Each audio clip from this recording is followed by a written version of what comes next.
Hello and welcome to another episode of Breadcast Movie and TV Talk.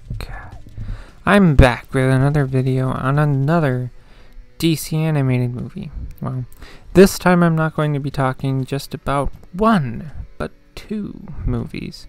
And those are Batman: The Long Halloween Parts 1 and 2. I will reserve my personal thoughts until after the plot summaries for each movie. And remember, there will be spoilers. Part 1 begins to flow when both Harvey Dent and Jim Gordon are called into work despite it being Halloween, and each wanting some personal time. The two have a classic rooftop meeting with Batman about a member of a crime family that was murdered recently. Dent gets a little upset because it was a guy he was about to get a lot of information out of. Then Batman goes chasing after Catwoman, who leads him to a warehouse owned by Falcone, who they believe killed the crime family guy. They go in the warehouse to find huge stacks of cash belonging to Falcone. Batman thanks Catwoman and even kisses her before they're interrupted by Dent showing up. They discuss what to do with the cash when Catwoman suggests burning the money and leaves it up to Dent. She leaves, then Batman and Dent have a coin flip to decide whether or not to burn the money. They do because the next shot shows several fire vehicles headed towards said warehouse. Dent then goes home and has a very sweet and tender moment with his wife. And then as they're heading inside, the house blows up. Batman and Gordon go chasing after a guy, which leads Batman into a fight with some Chinese guys. Batman deals with most of them, and then Catwoman steps in to help with the last guy. Batman tracks the guy into the sewers where Solomon Grundy gets a hold of the guy, but ends up giving the guy back to Batman. Gordon and Batman attempt to question the guy, but they don't get much. Dent's still alive, but in the hospital. But then Dent leaves his hospital room, and then Gordon finds him outside, outside a building where many of the Falcone family are celebrating Thanksgiving. Gordon gives Dent his loaded handgun, and then we go to a guy who ends up killing the Chinese dudes with the same gun that was used in the murder of the Falcone guy. Batman goes to visit Calendar Man with Gordon, which this happens on December 24th. Calendar Man says a line that pretty much leads Batman to conclude that Joker has been doing all this. So Batman heads out because Dent isn't safe. Dent comes home to find the Joker in his house. The two have a fight, but Joker knocks Dent out, and then when he wakes up, Batman's there. Joker pays a visit to the head of the Falcone family, Carmine Falcone, ties them up to ask him to pass information his way about the case that Batman, Gordon, and Dent are on, and that another of his family will die tonight because it's Christmas night. And that's exactly what happens as Joker and the guy get in a shootout. Joker escapes, but the Falcone guy ends up getting killed by the holiday murderer. Joker goes and steals a plane and loads it with poison gas, and it takes a few passes over this New Year's festival at Gotham Square. But he didn't release the safety, but then when he gets that fixed, Batman shows up, grapples onto the plane, asks him if he's the holiday killer, and Joker says that he's trying to kill that guy because it's competition. And then he gives Batman the major hint about the holiday killer is the rejected son of the head of the Falcone family. The two fight, but Batman grabs Joker, the plane crashes into the water, and the two grapple away. And Joker is left hanging at the clock tower.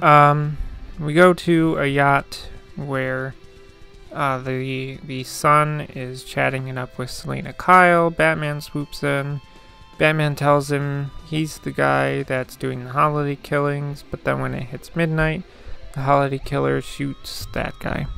Batman gives chase until we see the holiday killer get away in a small speedboat.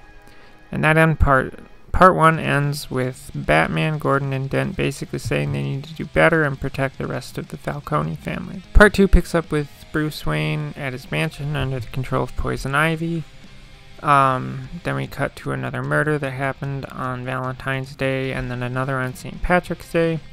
Back to Poison Ivy, who seems to be using her powers to get Bruce to sign several company assets to Carmine Falcone. This gets interrupted by Catwoman, who fights Poison Ivy, but Ivy uses Bruce until Catwoman cuts her control over Bruce. Catwoman is able to deal with Ivy. Apparently, Bruce has been under Ivy's control for 3 months, so I'm guessing that's how much time has passed since the end of part 1. We go to Dent and Gordon investigating another murder that has occurred on Mother's Day.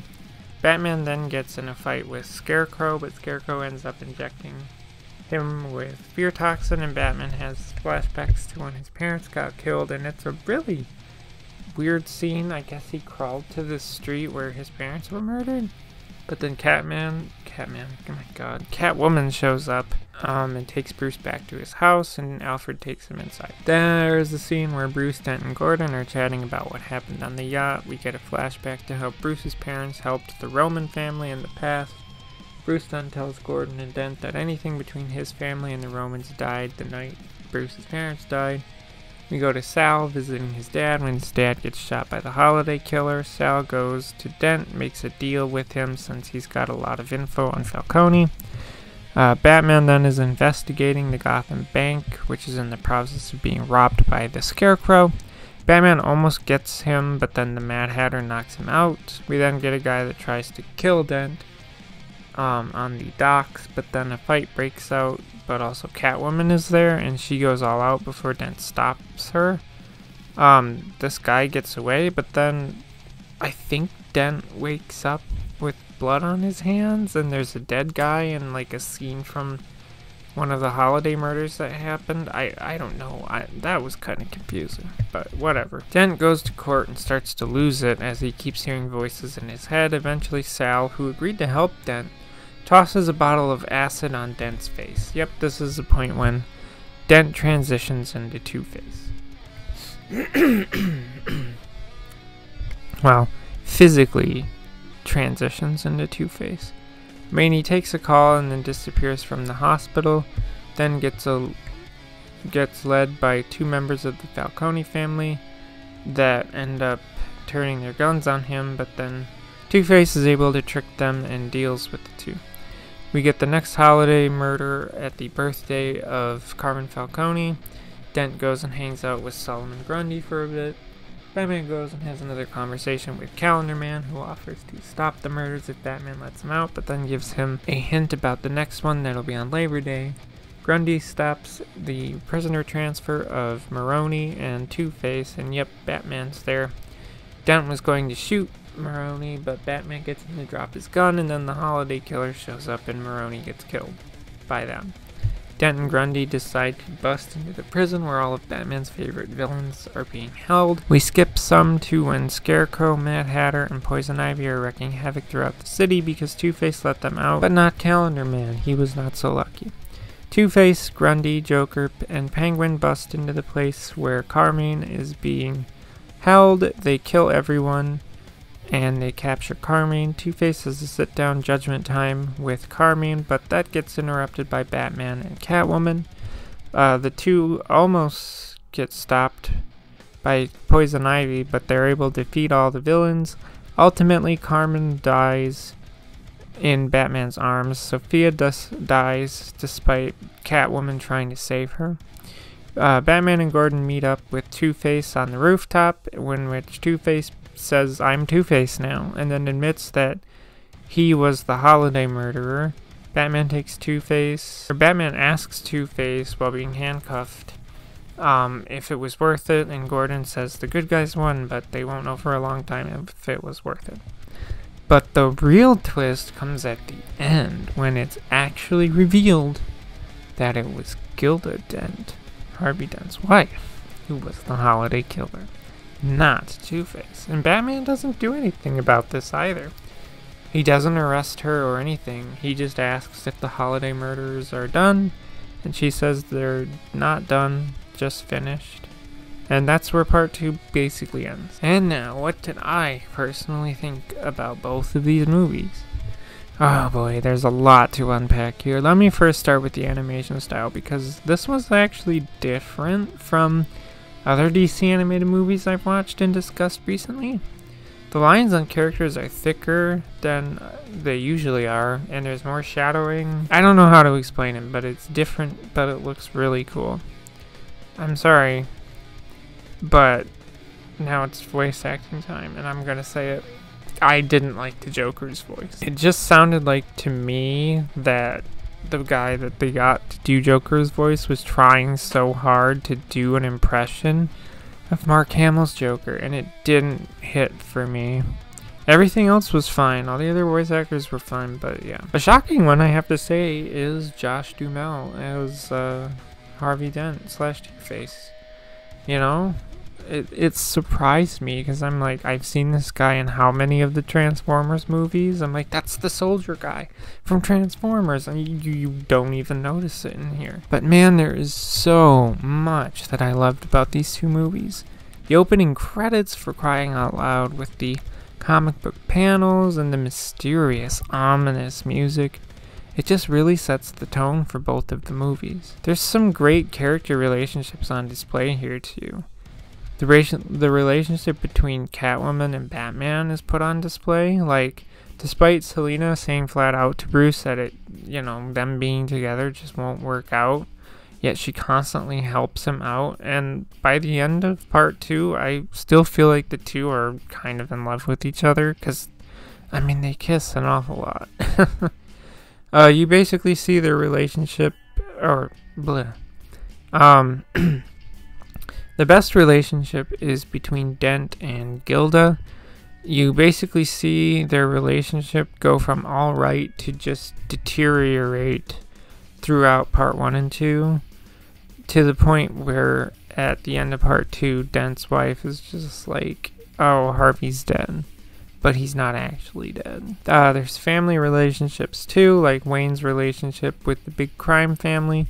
And even Selina has a relationship with Carmine Falcone. So, something I liked and found interesting with the movies is how the usual Batman villains are pushed aside to tell a story that is more like a detective noir story that doesn't have to do with said villains. Like, yeah, Joker and Ivy and Penguin and Grundy, Scarecrow and Calendar Man are in it, and all but Calendar Man gets some action moments, but the story isn't focused on them. It's mostly focused on Dent's descent into becoming Two-Face and the Holiday Killer. Dent's descent to becoming Two-Face was done so well, You see signs of it in the first movie when he picks up the coin and he's flipping it through his fingers, which I don't know how people do that. It's so infuriating. And it's so cool. Anyway, and you see him grapple with living two lives in the first one, but then the second one, it just all goes down. He starts hearing the voice in his head, and then gets to the point where the acid is thrown on him, and then the physical transformation happens, and then bam, you get Two-Face. It was so done just beautifully. Speaking of things done beautifully, the connection to Dent the connection of Dent and his wife was just perfect. I mean, early in part 1, Carmine Falcone's son mentions going to Oxford and falling in love, but it was not the right woman that Carmine approved of. Then at the end of part 2, Dent's wife says that she was the woman that Falcone's son was with, and it's even like when she and Dent would say that they want kids, but she can't have any, and it's because of Carmine Falcone. I mean, all she said is that their child was ripped from her womb, but it makes sense why she would tell Dent that she can't have a child, and why she would get so upset when it was brought up. The second to last thing I want to talk about is the music, because both of these movies do something I like when it comes to music in movies. It's knowing when not to use music at all. The entire scene between Batman and Gilda Dent, as she is burning everything about, related to the Holiday Killer and Harvey Dent, and admitting to Batman that she's the holiday killer. It has no music at all. And yeah, Gilda's crying, and it's a very emotional scene that they probably could have threw in some, sad piano music, but I think that this scene is more emotional without any music at all. And that's just one example, but both of these movies do it, and I love it. I love when a composer can look at a scene and be like, you know what? This is fine without music. Final thing is Batman himself. In these two movies, Batman is much younger, and it shows. It shows the most when he basically tells Alfred that he didn't think that Batman would have to be a detective, or when Gordon tells Batman that he's great at punching people, but not so good at being a detective. We also see Batman fail here.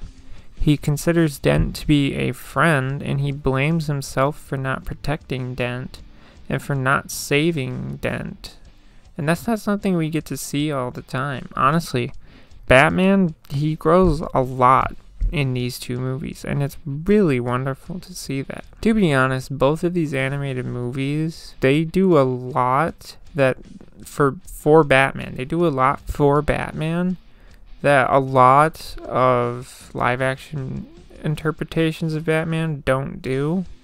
And these two movies kind of put live action Batman interpretations to shame. Now, I don't know how this stacks up to the comic books it is adapted from, as I've never read them, but these two movies are some of the best Batman movies that I've watched in a very long time. And these two movies have some of the best characterization of both Batman and Catwoman that I have seen in a very long time too. Batman: The Long Halloween Parts 1 and 2 are both phenomenal movies, very enjoyable movies, and highly recommended movies. I also recommend, if you do watch them, to watch them back to back if you can. That's all I have to say, so if you want to add to the conversation, leave a comment below. As always, thanks for listening, and goodbye.